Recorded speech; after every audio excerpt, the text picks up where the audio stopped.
हरे कृष्णा। हम श्रीमद् भगवद गीता के चतुर्थ अध्याय दिव्य ज्ञान इसके 13वें श्लोक को आज पढ़ रहे हैं। पहले हम श्लोक की कुछ आवृत्ति करेंगे। चातुर्वर्ण्यं मया सृष्टम् चातुर्वर्ण्यं मया सृष्टम् गुणकर्म विभागशः गुणकर्म विभागशः तस्य कर्तारमपि माम् तस्य कर्तारमपि मां विद्याकर्तारम् अव्ययम्। विद्याकर्तारम् अव्ययम्। चातुर्वर्ण्यं मया सृष्टम् चातुर्वर्ण्यं मया सृष्टम् गुणकर्म विभागशः गुणाकर्म विभागशः तस्य कर्तारमपि माम् तस्य कर्तारमपि मां विद्याकर्तारम् अव्ययम्। विद्याकर्तारम् अव्ययम्। चातुर्वर्ण्यं मया सृष्टम् चातुर्वर्ण्यं मया श्रेष्ठम् गुणकर्म विभागशः गुणकर्म विभागशः तस्य कर्तारमपि माम् तस्य कर्तारमपि मां विद्याकर्तारम् अव्ययम्। विद्ये कर्तारम् अव्ययम्। चातुर्वर्ण्यं मया सृष्टम् चातुर्वर्ण्यं मया सृष्टम् गुणकर्म विभागशः गुणकर्म विभागशः तस्य कर्तारमपि माम् तस्य कर्तारमपि मां विद्याकर्तारम् अव्ययम्। विद्याकर्तारम् अव्ययम्। बहुत सुंदर, आपने अच्छा गाया। ओके, आप सभी भक्तों ने बहुत अच्छी कोशिश की। अब हम आगे बढ़ेंगे। भगवान कह रहे हैं, प्रकृति के तीनों गुणों और उनसे संबद्ध कर्म के अनुसार मेरे द्वारा मानव समाज के 4 विभाग रचे गए। यद्यपि मैं इस व्यवस्था का सृष्टा हूं, किंतु तुम यह जान लो कि मैं इतने पर भी अव्यय अकर्ता हूं। क्या कह रहे हैं भगवान? प्रकृति के तीनों गुणों अर्थात सतोगुण, रजोगुण, तमोगुण, ठीक है, और उनसे संबद्ध कर्म, ठीक है। जैसे व्यक्ति ने अपने जीवन में, राइट, अपने कर्मों के द्वारा जो गुण अर्जित किए हैं, ठीक है, हम अपने कर्मों के द्वारा प्रकृति के गुणों को अर्जित करते हैं। सतोगुणी कर्म, रजोगुणी कर्म और तमोगुणी कर्म। तो इस प्रकार के कर्मों से व्यक्ति प्रकृति के गुणों को संचित करता है।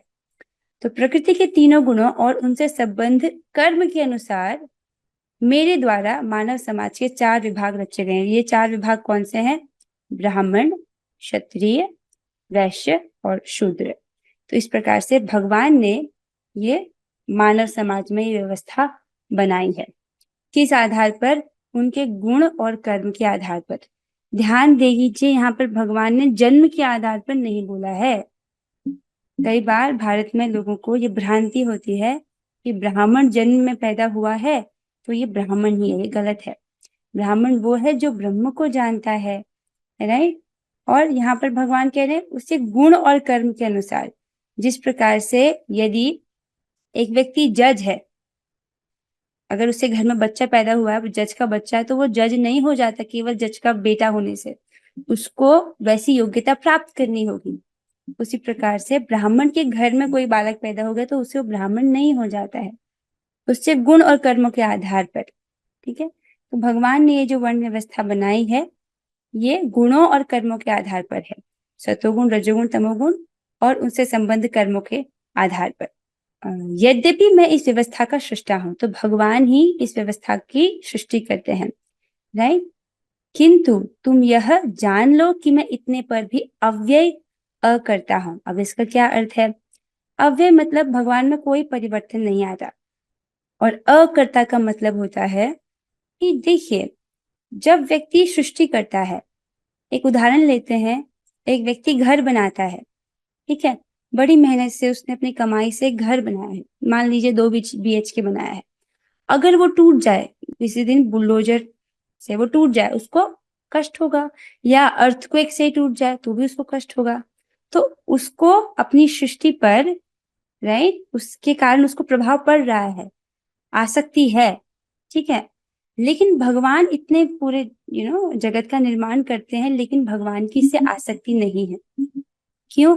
क्योंकि भगवान ही उसकी रचना करते हैं, पालन करते हैं और संहार कर देते हैं, और उससे बिल्कुल भी वे आसक्त नहीं रहते। समझ रहे? तो इसलिए कह रहे हैं कि इतने पर भी मैं अव्यय अकर्ता हूं। तो भगवान इसकी रचना तो करते हैं, लेकिन इससे आसक्त नहीं रहते। हाँ, अब हम आते हैं पिछले श्लोक में। आप क्या पढ़ रहे थे? 12वें श्लोक में आपने पढ़ा, कांक्षन्त कर्मणाम सिद्धिम यजन्त इह देवता क्षिप्रम हि मानुषे लोके सिद्धिर्भवति कर्मजा। हम इसको पिछली कक्षा में पढ़ रहे थे, राइट। सो 12वें श्लोक में भगवान ये कहते हैं कि इस संसार में मनुष्य सकाम कर्मों में सिद्धि चाहते हैं, फलस्वरूप वे देवताओं की पूजा करते हैं। निसंदेह इस संसार में मनुष्यों को सकाम कर्म का फल शीघ्र प्राप्त होता है। तो व्यक्ति, तात्पर्य में हमने पढ़ा, जो व्यक्ति अल्प ज्ञानी होते हैं, कम जानते हैं, राइट, मतलब अधिक बुद्धिमान नहीं होते, वे सकाम कर्म में ही सिद्धि चाहते हैं। उसके लिए वे देवताओं की पूजा करते हैं, या इस जगत में जो शक्तिशाली मनुष्य हैं उनकी पूजा करते हैं, मतलब उनके आगे हाथ जोड़ते हैं, उनकी जी हुजूरी करते हैं। ऐसा करके उनके जो भौतिक फल है, उनका जो सकाम कर्म है, उसको उसका फल जल्दी मिल जाता है, ठीक है। पहला प्रश्न तो बनता है कि व्यक्ति ऐसा क्यों करता है, जब भगवान ये सारे फल प्रदान करने वाले हैं, राइट। कुछ श्लोक आपने पढ़ा है, अकाम सर्व कामो वा मोक्ष कामा उदारधि। चाहे व्यक्ति अकाम हो, सर्व काम हो, अकाम मतलब कोई इच्छा नहीं है, कोई भौतिक इच्छा नहीं है, या सर्व काम, हर प्रकार की भौतिक इच्छा है, या मोक्ष कामी ही क्यों ना हो, यदि वो व्यक्ति उदार धी है, उदार बुद्धि वाला है, तो उसे क्या करना चाहिए? तीव्रेण भक्ति योगेन यजेत पुरुषम परम। उसको भक्ति योग के द्वारा पुरुषोत्तम, पूर्ण पुरुषोत्तम भगवान श्री कृष्ण की पूजा करनी चाहिए, राइट। तो जब भगवान ये सारे फल प्रदान करने वाले हैं और अनंत रूप से, ठीक है, तो फिर व्यक्ति क्यों क्षणिक लाभ चाहता है? टेम्पररी फल के लिए वो शक्तिशाली मनुष्यों और देवताओं की शरण में जाता है, ऐसे क्यों करता है? इसका मूलभूत कारण है उसकी भौतिक भोग की वासना, जो कि अनादिकाल से उसके चित्त में संचित है, ठीक है। अनादिकाल से बद्धजीव इस जगत में फंसा हुआ है, और उसकी जो भौतिक भोग वासना है वो उसके चित्त में है, जिस भोग वासना के कारण ही वह छोटे छोटे टेम्पररी लाभ में आसक्त हो जाता है, ठीक है। तब फिर भगवान, अगर वो जीवात्मा आपकी शरण में आ नहीं रहा और छोटे छोटे भौतिक भोगों के लिए, टेम्पररी लाभों के लिए देवताओं की शरण में या मनुष्यों की शरण में आ रहा है, तब उसकी शुद्धि किस प्रकार से होगी? प्रश्न आपको समझ आ रहा है? वो व्यक्ति बद्ध जीव अपना भोग चाहता है, उसकी शुद्धि किस प्रकार से होगी? वो तो आपकी शरण में नहीं आ रहा अभी, राइट। तो फिर भगवान बोलते हैं कि देखो, मैंने वर्णाश्रम सिस्टम जो है उसकी रचना की है। जीवात्मा उसके नियमों का पालन करेगा तो धीरे धीरे अपने धर्म, अपने कर्तव्यों का पालन करते करते उसका चित्त शुद्ध हो जाएगा, राइट। सो उसको भगवान इस श्लोक में कहते हैं, चातुर्वर्ण्यम मया सृष्टम गुण कर्म विभागशः तस्य कर्तारमपि माम विद्य कर्तारम अव्ययम। क्या कहते हैं? प्रकृति के तीनों गुणों और उनसे संबद्ध कर्मों के अनुसार मेरे द्वारा मानव समाज के 4 विभाग रचे गए हैं, ब्राह्मण, क्षत्रिय, वैश्य और शूद्र, ठीक है, 4 विभाग। यद्यपि मैं इस व्यवस्था का सृष्टा हूं, किंतु तुम यह जान लो कि मैं इतने पर भी अव्यय अकर्ता हूं, ठीक है। सो भगवान ने ही इस वर्णाश्रम सिस्टम की रचना की है, और क्यों की है? ताकि जो जीवात्मा है अपने वर्ण और आश्रम के अनुसार अपने जो नियत कर्तव्य है उसका पालन करे, और धीरे धीरे, राइट, अपने धर्म का पालन करते करते उसका चित्त का शुद्धिकरण हो जाए। मनुष्य जीवन तो है ही, इसलिए हमारा तो प्रोजेक्ट यही है कि हमको अपने चित्त का मार्जन करना है। नहीं करेंगे तो क्या होगा? बार बार हमको दुख भोगना पड़ेगा, ठीक है। तो बार बार भौतिक कष्ट झेलने पड़ेंगे। सो ये है वर्णाश्रम। और वर्णाश्रम की सिद्धि क्या है? वर्णाश्रम है क्यों? ये भगवान की प्रसन्नता के लिए है। वर्णाश्रम के जो नियम होते हैं उसको पालन करने के लिए बेसिकली वो कृष्ण को सेंटर में रख के किया जाना चाहिए। उसका उद्देश्य है कि भगवान प्रसन्न हो जाए। अनुवाद और तात्पर्य कृष्ण कृपा मूर्ति श्री श्रीमद एसी भक्ति वेदांत स्वामी प्रभुपाद द्वारा। प्रभुपाद जी हमें समझा रहे हैं कि भगवान प्रत्येक वस्तु के सृष्टा हैं। तो हर वस्तु के सृष्टा भगवान ही है। भगवान हर चीज के स्रोत हैं। अब आप सोचेंगे प्रत्येक वस्तु के, अच्छा इसके कैसे हो गए, इसके सृष्टा भगवान कैसे हो गए, right? Let's just go this. देखिए भगवान बताते हैं भूमि रापो नलो वायु खम बनो बुद्धि एव च। इस प्रकार से जो 8 तत्व हैं ये सब भगवान की अपरा शक्ति है। और ये भगवान की अपरा शक्ति, तो ये जो सब कुछ हमको दिख रहा है वो पंच तत्वों से बना हुआ है और पंच तत्व भगवान की अपरा शक्ति है। तो इस प्रकार से सब कुछ भगवान से ही आया है, ठीक है। सो प्रत्येक वस्तु उनसे उत्पन्न है, उन्हीं के द्वारा पालित है और प्रलय के बाद वस्तु उन्हीं में समा जाती है। सो ये चतुश्लोकी भागवत की बात आपको प्रभुपाद जी बता रहे हैं।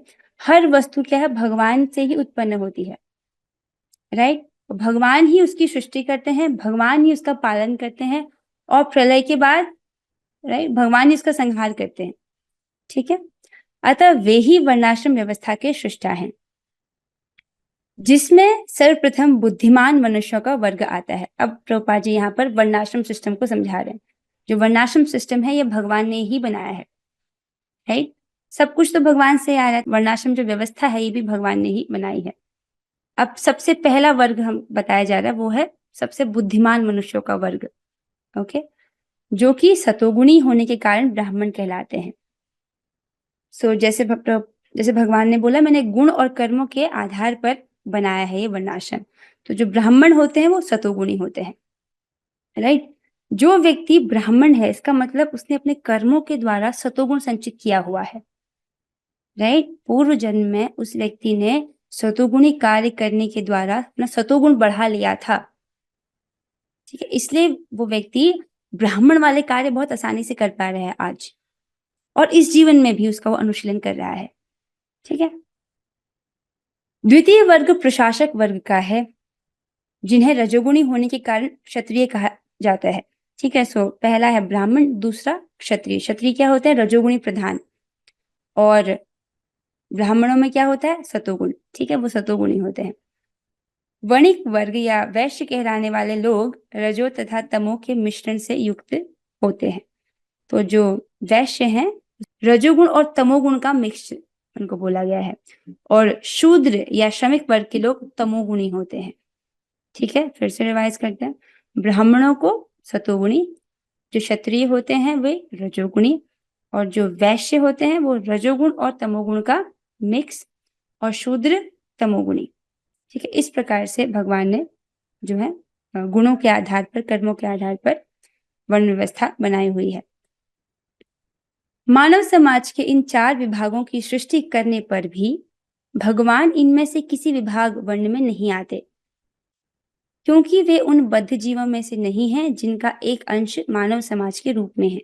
ये बात स्पष्ट हो रही होगी कि ऑल्दो भगवान ने वर्णाश्रम बनाया, लेकिन भगवान इस वर्णाश्रम में नहीं आते। कुछ लोग सोचते हैं, कुछ लोग जब वो भगवान को लीला करते हुए देखते हैं, राइट, भगवान यादवों के कुल में आते हैं, तो सोचते हैं कि अरे भगवान तो कोई ऐसे सोच सकता है कि भगवान गाय चराते हैं तो वैश्य है, या यादवों के कुल में है तो क्षत्रिय है। ये दोनों ही बातें कैसी हैं, भ्रांतियां हैं। ऐसा है नहीं, भगवान वर्णाश्रम में नहीं आते, ठीक है। वही यहाँ पर बोल रहे हैं, मानव समाज के इन 4 विभागों की सृष्टि करने पर भी ऑल्दो भगवान ने बनाया है, भगवान इनमें से किसी भी वर्ण में नहीं आते। तो भगवान ना तो ब्राह्मण वाले वर्ण में आते हैं, ना तो क्षत्रिय, ना वैश्य, ना शूद्र। स्पष्ट आ रहा है, राइट? स्पष्ट है ये। सो जिनका एक अंश मानव समाज के रूप में है। मानव समाज भी किसी अन्य पशु समाज के तुल्य है, किंतु मनुष्यों को पशु स्तर से ऊपर उठाने के लिए ही उपर्युक्त वर्णाश्रम की रचना की गई, जिससे क्रमिक रूप से कृष्ण भावनामृत विकसित हो सके। प्रभुपाद जी यहाँ पर बोल रहे हैं, ये बहुत इंपॉर्टेंट, इसको समझिए। मानव समाज भी किसी अन्य पशु समाज के तुल्य है। इस लाइन को समझिए। देखिए इस चित्र को आप देख रहे हैं, पशु और मनुष्य हैं, राइट? अगर मनुष्य में वर्णाश्रम सिस्टम ना हो वर्णाश्रम सिस्टम को हटा दिया जाए, तब मनुष्यों का समाज भी पशुओं का समाज ही है, इसमें कोई अंतर नहीं है। राइट? दोनों में कॉमन क्या है? आहार, निद्रा, भय, मैथुन। तो कोई भी अंतर नहीं है फिर। ठीक है? जैसे यहाँ पर देखिए, एक छोटा बच्चा दिख रहा है आपको, छोटा ह्यूमन का बेबी, और यहाँ पर एक जानवर का बच्चा है। राइट? जिस प्रकार से एक कुत्ते, जैसे कुत्ता का बच्चा है, राइट, अगर हम छोटे से बेबी को, ह्यूमन के बच्चे को कोई ट्रेनिंग ना दें, उसको सिखाएं नहीं कि कैसे खाना चाहिए, कैसे चलना चाहिए, भाषा नहीं सिखाया जाए, अगर उसको शिक्षा नहीं दिया जाए, तो पता है क्या, वो जानवर की तरह ही जीवन बिताएगा। राइट?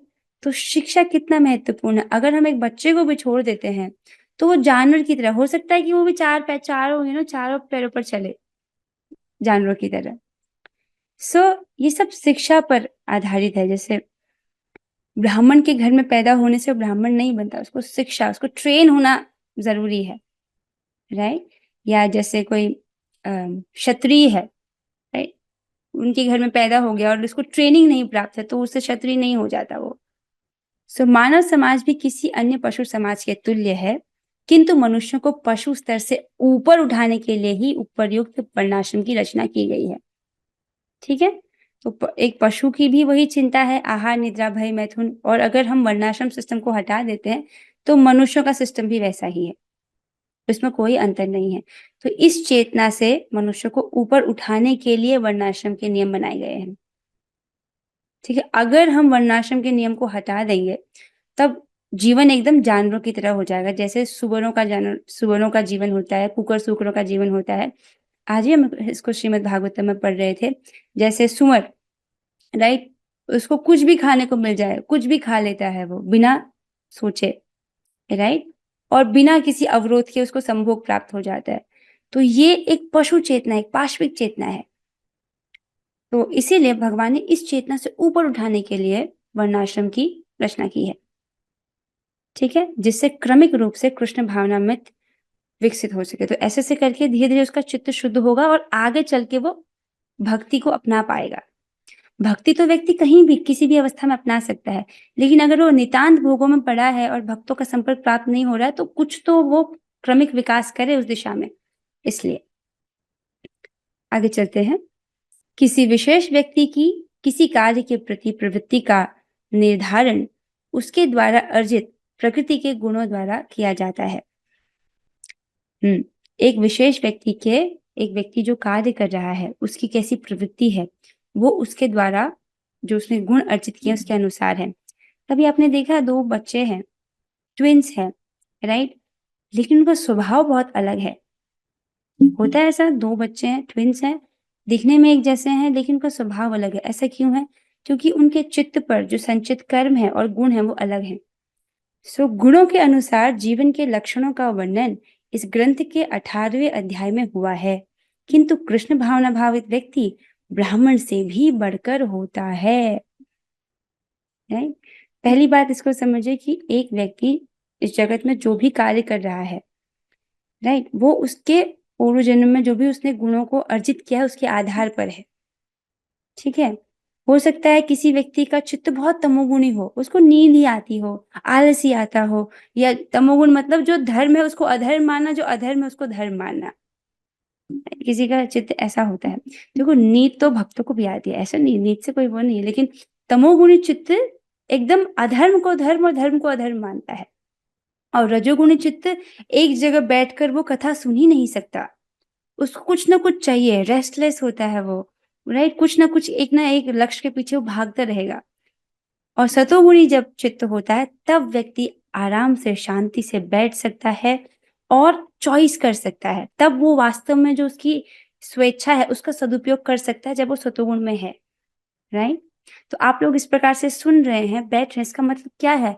आपका जो चित्त है वो सतोगुणी हो रहा है, तभी तो आप ऐसा कर पा रहे हैं। बाकी लोग क्यों नहीं आ पा रहे? राइट?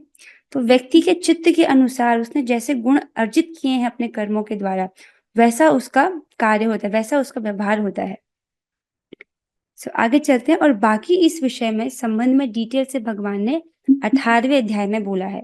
राइट, कि ब्राह्मण के गुण क्या होते हैं, क्षत्रिय के गुण क्या होते हैं और वैश्य शूद्र के क्या होते हैं। तो प्रभुपाद जिसको बोल रहे हैं 18वें अध्याय में इसका वर्णन हुआ है। लेकिन आखिरी बात बोलते हैं कि कृष्ण भावना भावित व्यक्ति ब्राह्मण से भी बढ़कर होता है। समझे इसको।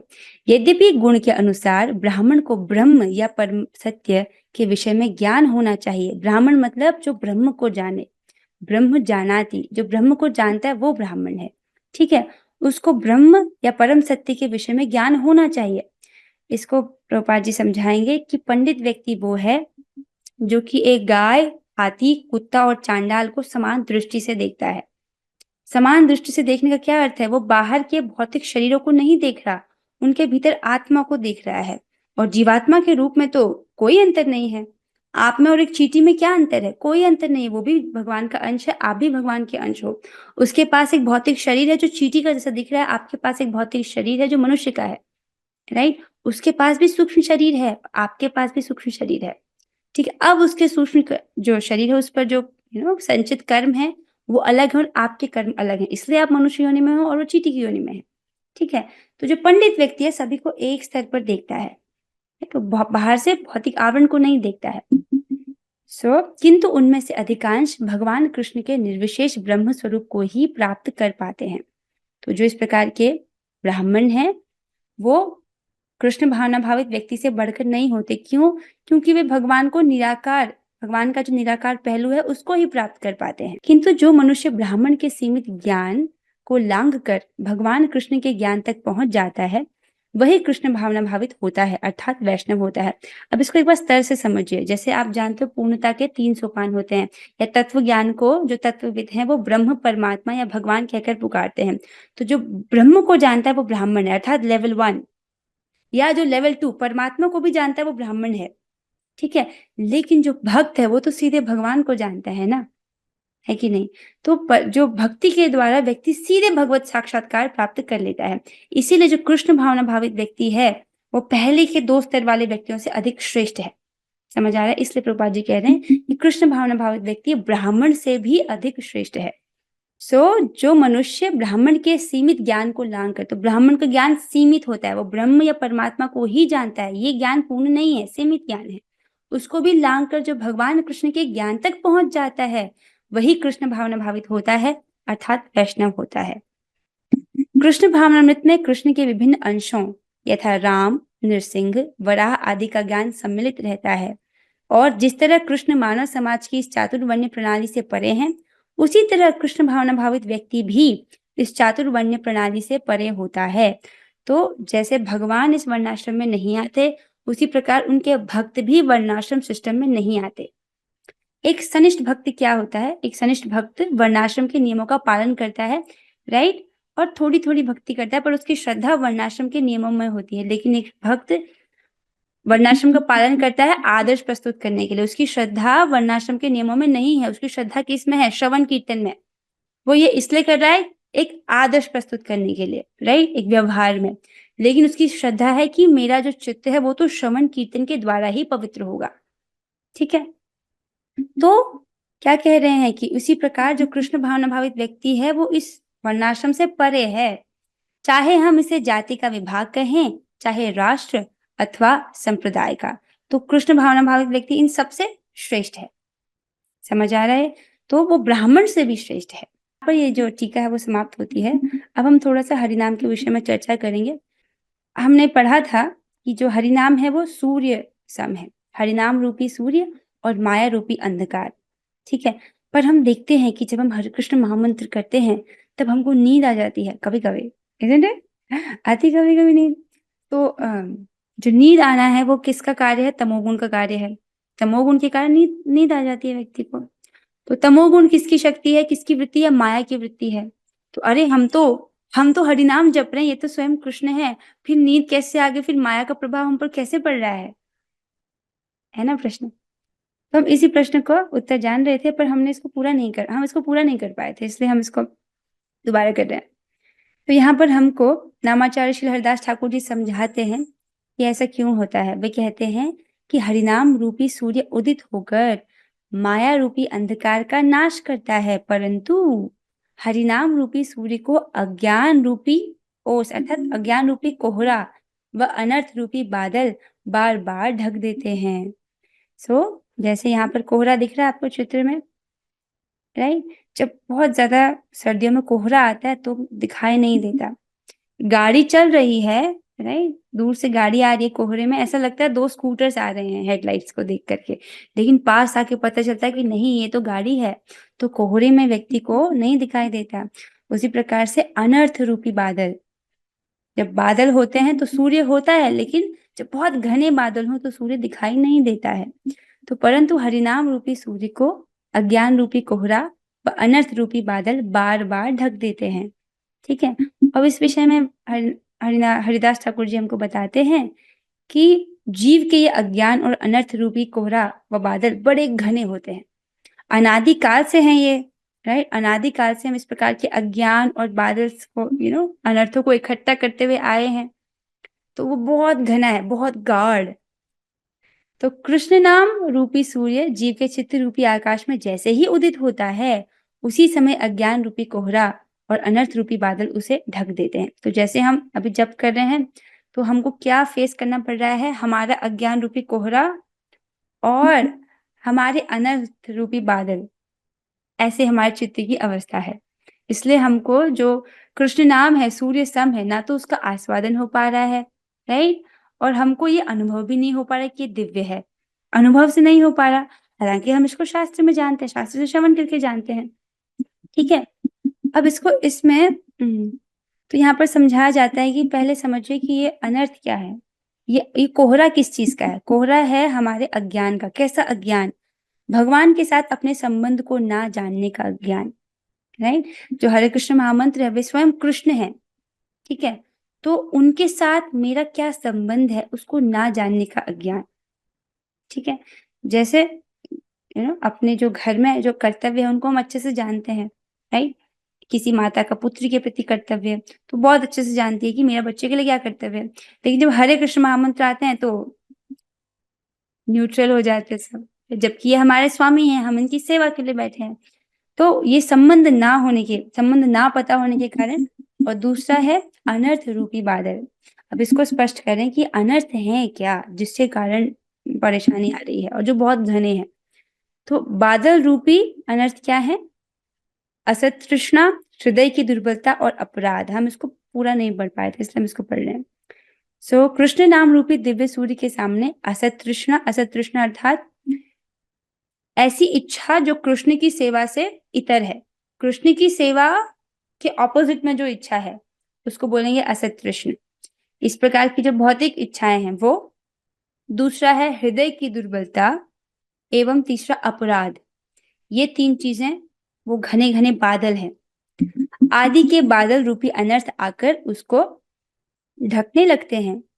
हरिनाम रूपी सूर्य की रोशनी को जब ये अनर्थ रूपी बादल ढक लेते हैं तो जीव का नामाभास होता है। तो उस वक्त वो नाम जप रहा है लेकिन नामाभास हो रहा है उसका।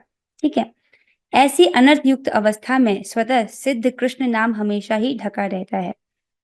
समझ आ रहा है, राइट। वो ले तो नाम रहा है लेकिन क्योंकि वो अभी अनर्थ और अज्ञान से ढका हुआ है, अज्ञान रूपी कोहरा और अनर्थ रूपी बादल से ढका हुआ है, इसलिए वो नामाभास हो रहा है उसका। ठीक है। अब यहाँ पर भी एक और सिद्धांत आपको समझना होगा। ये वाली गलती भक्त नहीं करते हैं। देखिए जो मायावादी लोग हैं वो भी भगवान का नाम जपते हैं, आपको पता है। मायावादी लोग, उनको पता है कि कलयुग में तो हरे कृष्ण महामंत्र को जपे बिना कोई सिद्धि मिलेगी नहीं, वो भी हरे कृष्ण महामंत्र का जप करते हैं। लेकिन अब वो क्या सोचते हैं कि जो हरे कृष्ण मंत्र है ये भौतिक ध्वनि है। अब ये अपराध है, ये बहुत बड़ा अपराध है।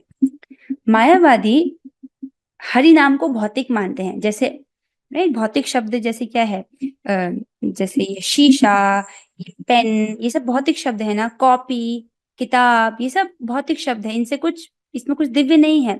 लेकिन जब मैंने कहा राम, कृष्ण, राधा, हरा, हरे, ये सब कैसे शब्द है? ये दिव्य हैं। दिव्य अर्थात ये केवल दरवाजे के बाहर तक इसकी साउंड नहीं है। जैसे मैंने बोला कृष्ण, पूरे ब्रह्मांड को ये दिव्य ध्वनि सुनाई देती है क्योंकि ये भौतिक तरंगों के परे है।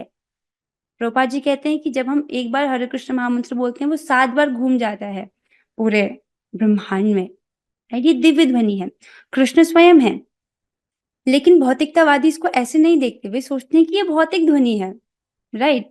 अब इसलिए क्या होता है, इसलिए जीवन की अमंगल स्थितियों में गिरकर उनका पतन होता है। एक्चुअली इसलिए जीवन की अमंगल स्थितियों में गिरकर उनका पतन होगा, क्योंकि जो कृष्ण नाम है, जो हरे कृष्ण महामंत्र, ये दिव्य है, भगवान स्वयं है, और उनको भौतिक मानना बहुत बड़ा अपराध है। तो वे हरि नाम का जप कर रहे हैं, लेकिन उसको बोलते हैं प्रतिबिंब नामाभास। मतलब हमारे केस में तो हमारा जो सूर्य है, मतलब सूर्य अर्थात भगवान का नाम, राइट, वो हमारे अनर्थों से ढका हुआ है, अनर्थ रूपी बादलों से। तो लेकिन एक दिन जब वो बादल छट जाएंगे, हमारे अनर्थ हट जाएंगे, तब हमको सूर्य का प्रकाश अर्थात हरि नाम का जो दिव्य माधुर्य है वो प्रकट होगा, ठीक है, क्योंकि हमको पता है कि वो दिव्य है। लेकिन जो मायावादी है उनको कभी भी नहीं प्रकट होगा। क्यों? क्योंकि उनका जो नामाभास है वो प्रतिबिंब नामाभास है। मतलब जैसे पानी में सूर्य का प्रतिबिंब दिखता है, राइट, प्रतिबिंब में भी सूर्य दिख रहा है, लेकिन उसमें कोई ताप नहीं होता, उसमें कोई गर्माहट नहीं होती है। प्रतिबिंब में, शीशे में जो सूर्य है, प्रतिबिंब में जो सूर्य है, उसके सामने बैठकर ठंड नहीं रुक सकती है, राइट। उसी प्रकार से वो नाम को प्रतिबिंब अर्थात वो भौतिक मानते हैं, इसलिए उनका कल्याण नहीं होता, अपितु उनका पतन हो जाता है, ठीक है। तो ये वाली गलती तो भक्त नहीं करते। हम तो जानते हैं कि ये ध्वनि कैसी है, दिव्य है। हालांकि ये अक्षरों से बनी हुई दिखाई देती है, हरे कृष्णा, वही हिंदी के अक्षर, लेकिन ये दिव्य है, ठीक है, ये भौतिक स्तर पर नहीं है ये चीज। सो अब तीसरा, ये 2 चीज समझ आ गया आपको। अनर्थ मतलब वो कोहरा क्या है, अज्ञान, संबंध ज्ञान ना पता होना, और दूसरा क्या था, बादल, अनर्थ रूपी बादल, जो कि है असत तृष्णा, हृदय की दुर्बलता और अपराध। असत तृष्णा समझ गए आप, हृदय की दुर्बलता अर्थात मन की दुर्बलता। मन की दुर्बलता क्या होती है? अगर मन सबल है, मन स्ट्रांग है, तो जहां मन लगाएंगे वहीं पे फिक्स रहेगा। जो सबसे स्ट्रांग मन है वो कंटिन्यूअसली, लगातार भगवान के चरण कमलों पर ध्यान कर सकता है। और दुर्बल मन अर्थात चंचल है, इधर उधर उधर उधर भटक रहा है। तो वैसा तो मन है हमारा, इधर उधर उधर भटक रहा है, पॉइंटेड फोकस होके कृष्ण का हर वक्त तो हम ध्यान नहीं कर पा रहे हैं, राइट। सो और तीसरा है अपराध, राइट। सो हाँ, ये वाला लास्ट वाला सेक्शन बच गया था, इसलिए हम इसको पढ़ रहे हैं। अपराध क्या है, अब देखिए। तो हरिदास ठाकुर जी प्रार्थना करते हैं हरिनाम प्रभु से कि आप मुझे ऐसा बल प्रदान करते रहें जिससे मैं इन अपराधों से बचा रहूं, ठीक है। सो सो हाँ, तो वो क्या अपराध है, एक बार आप इसको सुनिए। पहला है भगवान के भक्तों की निंदा करना, अर्थात जो भगवान के महाभागवत हैं, जिन्होंने अपना जीवन भगवान की सेवा के लिए समर्पित कर दिया है, उनकी निंदा नहीं करनी चाहिए। या यहाँ पे तो सिंपल लिखा है, क्योंकि ये जो नाम अपराध है ये हरिनाम चिंतामणि से लिए गए हैं, उसमें जिस प्रकार लिखे गए थे उसी प्रकार यहाँ पर ऐड किए गए हैं। उसमें है भगवान के भक्तों की निंदा करना। तो निंदा तो किसी की भी नहीं करनी चाहिए, लाइक एक सामान्य व्यक्ति की भी निंदा नहीं करनी चाहिए। निंदा करने से हमारा सूक्ष्म शरीर खराब होता है। जैसे हम शराब पीता है ना कोई व्यक्ति, उसका भौतिक शरीर खराब होता है। उसी प्रकार से जब हम किसी की निंदा करते हैं, किसी के प्रति द्वेष करते हैं, किसी के बारे में बुरा सोचते हैं, तो उससे हमारा जो सूक्ष्म शरीर है वो खराब होता है, समझ रहे हैं। इसे निंदा तो करनी ही नहीं चाहिए, ठीक है। एक सिचुएशन में निंदा करना अलाउड है, अगर कोई व्यक्ति हरि गुरु वैष्णवों के प्रति अपराध करे, राइट, उनको गलत बोले, उस केस में हम क्रोध भी प्रकट कर सकते हैं, उसको डांट भी सकते हैं, उसकी निंदा भी कर सकते हैं उसी केस में, ठीक है, अन्यथा नहीं। अगला है अन्य देवताओं को भगवान से स्वतंत्र समझना। ये तो मुझे लगता है कि जो लोग नियमित रूप से कक्षा सुनते हैं उनको इस प्रकार की परेशानी नहीं होती है, राइट। भगवान देवता भगवान के सेवक है, उनसे वो अलग नहीं है। कोई लोग सोचते हैं कि भगवान श्री कृष्ण का एक डिपार्टमेंट है, शिव जी का एक अलग डिपार्टमेंट है, ऐसे नहीं है, ठीक है। वो सब भगवान के अंडर में कार्य करते हैं। तो तीसरा है गुरु की अवज्ञा करना। तो गुरु ने जो आदेश दिए हैं उनका पालन करना चाहिए। इसीलिए दीक्षा में जल्दीबाजी नहीं करनी चाहिए, आराम से सारी शिक्षाओं को समझना चाहिए, उनको आत्मसात करना चाहिए। तो लोग क्या करते हैं, जल्दीबाजी से दीक्षा ले लेते हैं और फिर अगर वो गुरु की अवज्ञा करते हैं तो उनको अपराध लगता है। मुझे लगता है आज बहुत अधिक समय हो गया है, इससे आगे हम कल करते हैं, क्योंकि हम हरे कृष्णा कृष्णा कृष्णा कृष्णा हरे हरे राम राम राम हरे हरे, हरे कृष्णा कृष्णा कृष्णा हरे हरे, हरे राम राम राम राम हरे हरे, हरे कृष्णा कृष्णा कृष्णा हरे हरे, हरे राम राम राम हरे हरे। भगवत गीता की जय, भगवान की जय, बहुत बहुत जय। हरे कृष्णा।